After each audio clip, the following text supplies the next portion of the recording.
Binalang ibalik sa 40 kilometers per hour ang takbo ng mga tren ng MRT ngayong gabi. Pero hindi ito natuloy.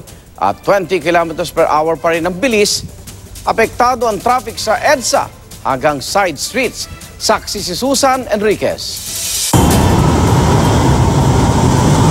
Kaninang alas 8 ng gabi sa southbound trains o yung mula North Avenue papuntang Taft, walang siksikan kahit mabagal pa rin ang mga tren.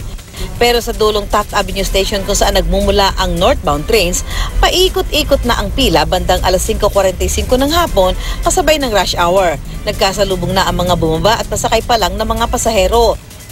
Ganyan din ang problema kaninang umaga tulad sa Quezon Avenue. Naipon ang mga pasahero dahil binawasan ang mga tren at binagalan pa ang takbo nito mula sa 40 kilometers per hour sa 20 kilometers per hour na lang. Kaya lalong tumagal ang pag-aalas sardinas ng mga pasahero sa mga tren. Sa 20 kilometers per hour, kunti na lang ay aabutan na ito ng average na bilis ng mga sasakyan sa EDSA. Sana maganda yung servisyon nila. Kasi kahit na agaan mo, ganun pa rin yung pila dito sa tren.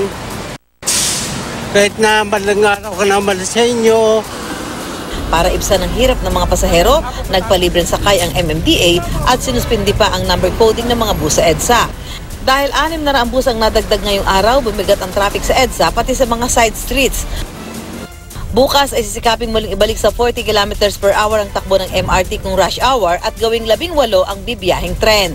Pinabagal at binawasan ng mga tren ng MRT simula kahapon matapos madiskubring na balian ng axle ang isang bagon o yung bakal na nagdurugtong sa magkabilang gulong ng mga tren. Di bali kami murahin ng mga mananakay ng publiko ng iba't ibang sektor.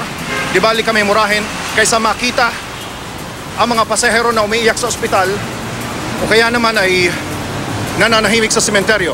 We cannot sacrifice safety.